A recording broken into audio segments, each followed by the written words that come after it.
दोस्तों इस वीडियो में हम लोग देखेंगे एक माइनर बंदा म्यूचुअल फंड में इन्वेस्टमेंट कर सकता है या नहीं, अगर वो कर सकता है तो किस तरीके से कर सकता है, ये सारी बातें इस वीडियो में हम लोग डिस्कस करेंगे।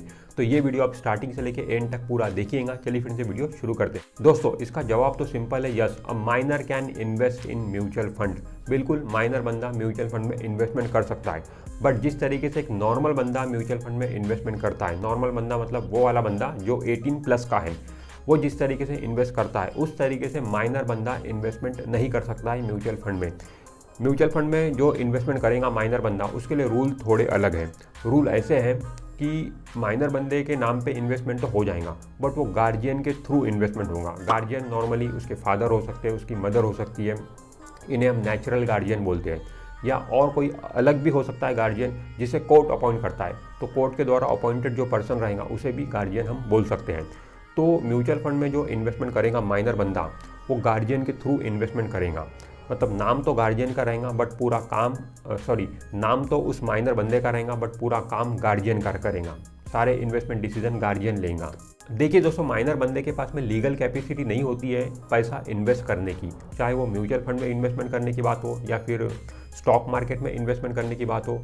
उसके पास में लीगल कैपेसिटी नहीं है पैसा इन्वेस्टमेंट करने की, क्योंकि वो माइनर है, 18 से कम है, तो उसे अलाउड नहीं है एज़ पर रूल। तो इसीलिए वो इन्वेस्टमेंट तो कर सकता है, खुद के नाम पे इन्वेस्टमेंट रहेगा बट वो गार्जियन के थ्रू इन्वेस्टमेंट होगा। इसमें क्या होता है कि इन्वेस्टमेंट तो माइनर के नाम पे रहेगा, पूरा बेनिफिट भी माइनर को ही मिलेगा, बट वो गार्जियन के थ्रू इन्वेस्टमेंट होगा। मतलब सारे इन्वेस्टमेंट डिसीजन, पैसा कौन से इसमें इन्वेस्ट करना है, कितना इन्वेस्ट करना है, सारे इन्वेस्टमेंट डिसीजन मतलब जो सिग्नेचर लगेंगी वो गार्जियन की लगेंगी। माइनर के नेम पे इन्वेस्टमेंट करने के लिए कौन कौन से डॉक्यूमेंट लगेंगे, तो डॉक्यूमेंट का ऐसा है कि इसमें माइनर बच्चे का बर्थ सर्टिफिकेट लगेगा, या तो आप पासपोर्ट भी दे सकते हो या तो आप उसका स्कूल लिविंग सर्टिफिकेट भी दे सकते हो। इसके बाद में गार्जियन की यहाँ पे क्या होती है कि केवाईसी होती है, तो गार्जियन की केवाईसी करने के लिए कुछ डॉक्यूमेंट लगेंगे।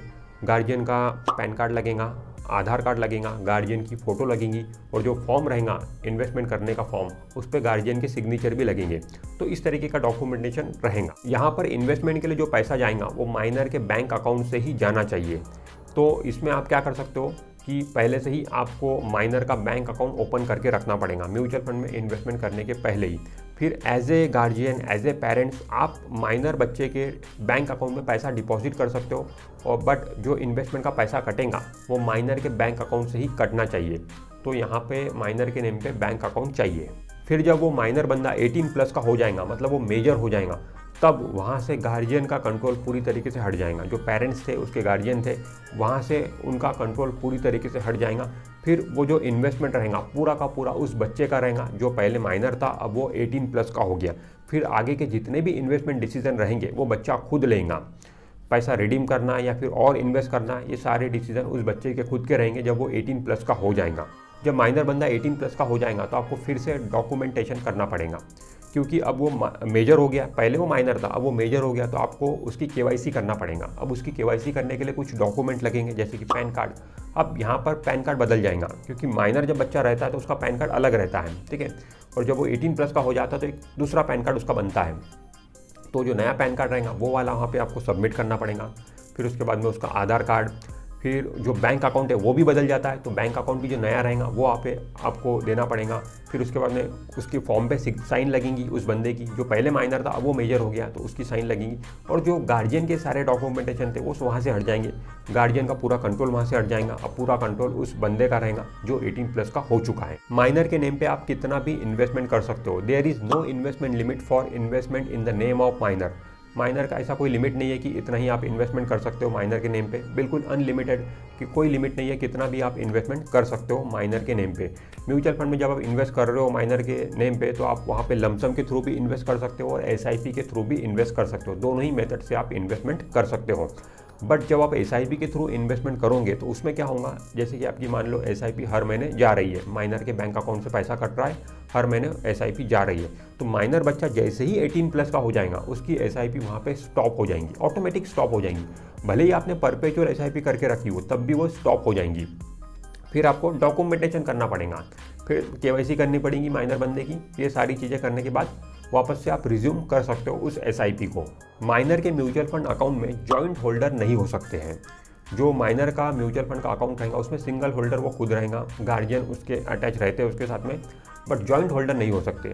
मतलब मान लो आपके 2 बच्चे हैं और आप चाहते हैं कि मैं एक ही म्यूचुअल फंड का अकाउंट ओपन करूँ और दोनों बच्चों को उसमें जॉइंट होल्डर बना दूँ, तो वैसा पॉसिबल नहीं है। अगर आपके 2 माइनर बच्चे हैं और दोनों के नाम पे अगर आपको इन्वेस्टमेंट करना है म्यूचुअल फंड में, तो दोनों के सेपरेट म्यूचुअल फंड के अकाउंट आपको बनाने पड़ेंगे और उस तरीके से आप उसमें इन्वेस्टमेंट कर सकते हो अलग अलग तरीके से।